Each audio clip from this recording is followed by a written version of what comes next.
Hi, my name is Phil Reimers. I'm living in a beautiful little tiny house since 2 years. I spent about 1.5 years building it next to a full-time job. Yeah, I really like the lifestyle and the idea and the philosophy behind.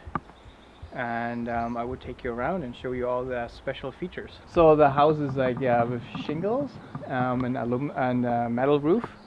I really like the style of the old school corrugation. Already you see in the background a solar panel, so part of the house energy is coming from solar.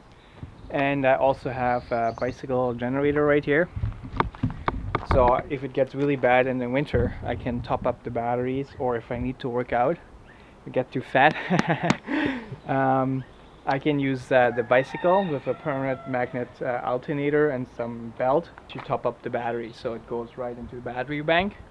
In the winter time, there's all the rainwater runoff going through this water wheel here, and I can also hook up through like bicycle parts and chain and transmission another alternator, permanent magnet alternator, what also feeds into the battery bank. What is right here is kind of like, this is the energy hard. It looks a little wild, but this wildness has method. So this is one future project to clean up all the cables nicely on the wall, you know. I bought this bus bar for it, but right now everything works nice. There's our 6-volt batteries, 4 of them, and so a really old school charge controller. So this is the intelligence center, this is the shut off.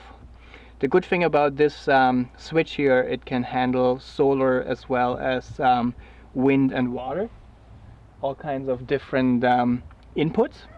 So it has an overflow of energy as well as a shut off. And then inverter here, a charger if I need to top it up, you know, from the grid. And then this is my on-demand water heater. On the outside, because the battery is off gas, so you don't really want to have batteries ever inside in your living space. And yeah, right now I'm running all the outlets on solar, as well as all the lights. So all year round, all the lights are on solar. Because right now I don't have much light here, not much sun. Then I run, in the summer I run the outlets as well on, so I can like kind of figure out which one I enter to the off-grid system. And it's a Dutch door. I really like Dutch doors. I'm gonna show.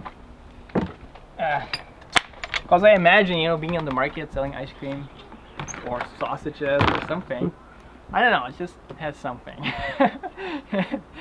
Really like this old school lock. You know, there's things around since quite a long time, and they're functioning and working. And I bought a visor lock for a different project, and it broke after a couple weeks. And this lock is around since 100 years, and it will probably be around after this house as well. Maybe it will be reused again. Yeah. Welcome inside. I'm gonna turn some light on, so for the camera, maybe some more better light. So right now I live in here with my wife, Cynthia, and so we have 2 people in here. I sorted it a little bit just for this video, but this is usually how it looks like. I really like things in a good order, especially when it's a small space. If you wonder about my accent, I'm from Germany originally, so English is my second language, and sometimes I just, especially when there's a video going, mix up some words, so please forgive me. This area here has a little library as well as a desk, a wood stove right here. It's a Morso 1410. It's called also Squirrel. It has a really nice little squirrel on the side. It's going really nice in the winter. Back here I got some air intake. This one doesn't have an air intake, so I just have an open hole with an computer fan. So now fresh air gets blown in, heated up in the wood stove, and you just you know, make sure that always enough airflow in here. That's why my doors are not perfectly sealed, so there's always a nice little draft, just to, you know, make sure. But there are wood stoves that actually have an air intake. That's really recommended to have that. So there's a storage loft up here. All the processions, I try to get rid of stuff, but some things are just too close to my heart to get rid of. Office here. I have the internet. I have all the internet hardwired cabled in, so Everything is hardwired. I have 5 different outlets in the house. And yeah, I can do some computer office work. Back here I've got another door.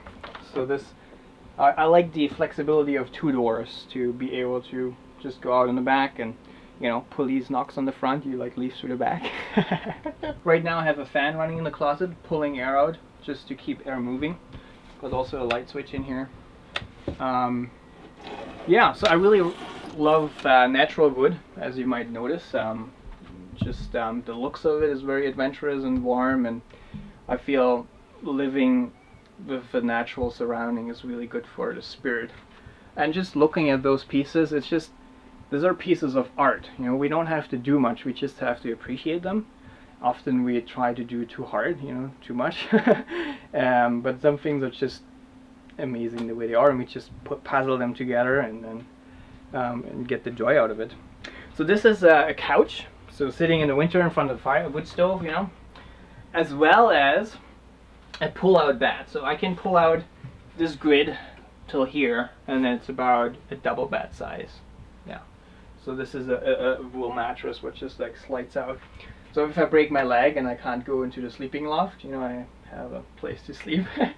I really like, you know, like using certain, with 12 volts you can like experiment a little bit more, especially with the new LEDs. They don't get hot at all with lighting. So this is like a torch piece of wood I found before I even thought about the house, but I really like the form of it, and it found a place in here.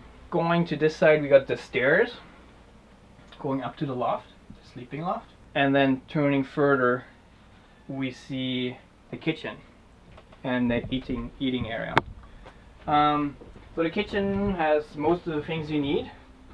A sink from Demex, was $90, and then I really was important to me to build my own faucet, just for the looks of it. But it costs as much as a normal faucet, so it's not really saving any money if you don't have pieces laying around of brass. It has hot and cold water, so the hot water is coming from the on-demand water heater, and then here a propane stove, as well as a fan pulling out the air if I cook. The fan is run, this fan is just normal like parts from Windsor plywood and slag lumber, and then I put a big computer fan in there, also all 12 volt. Yeah, also the lights, everything is 12 volt, wired 12 volt.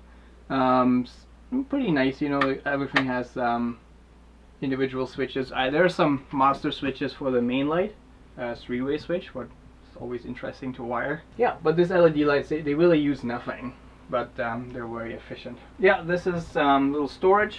Kitchen right now, I do some massage oil. This is arnica oil, fresh from the garden. So this is arnica getting like a cold infusion with apricot oil. It's going to be ready in probably half a year, and then it's going to be massage oil. Arnica is a great plant. So I've got a fridge here, a little freezer part, under the sink storage. I always wanted to do that, and it took me like just a month ago. I installed this beautiful pull-out toaster oven. Since years ago, I really want to bake something and pizza and all that, so it works great. Works really well, and I can pull it out so the heat can, you know, it's not getting too hot in there, and can be pushed back in. I don't just rely on the wood stove. I do if I have time, but sometimes getting early to work, you know, getting out of bed in the winter, it's cold. There's a certain edge you want to take out. So I have a electrical heater here. It's I think it's 1,000 watt or something, maybe 1,500, and it's on a timer. So I can, if I get up at 8, you know, it starts at 7:30. So if I get up, you know, I don't have to freeze my ass off. So this is the hammer for the side. All the shingles I hammered with this little hammer. I got a bigger hammer now, you know. Have to get bigger. What I really like is the view out the door, especially when the Dutch door is open. Because I found this piece of wood on the property here, and it must have been used already for something, because there's holes in here, and I cut it in half, and it made this beautiful arch, and it almost looks like hair of a woman, you know. Upstairs is my sleeping loft. I can just goes the stairs up, and has a nice handlebar here. And yeah, it's a double bed. Lots of room. You can sit, you can knee, you know, all the important things. And very comfortable. I really like sleeping in the loft. And then a pull-up bar here. It's always good, you know, falling out of bed and doing pull-ups first thing in the morning. I really can recommend that. Yeah, I got a website. I wanna got even a business card. So the website is tofinotinyhouse.com. Right now there's a new project setting out there. I can show a quick look at it. I call it Gypsy Caravan. Similar style but different. It has a round roof, 2 skylights. Maybe a front look gives a good idea about the arch. The arch is, so this is 10 foot across, so the arch is almost a perfect half circle. And it gives a lot of room inside. But it was quite a project too, with the plywood and the rafters and all that. But it came along really well. It has some torch down on top, and right now I have lots of plastic in there because tomorrow the spray foam company comes and they spray foam the roof out. So this is a hot tub right now. You know, it's outside, so things fall in it and I have to clean it before I get in it.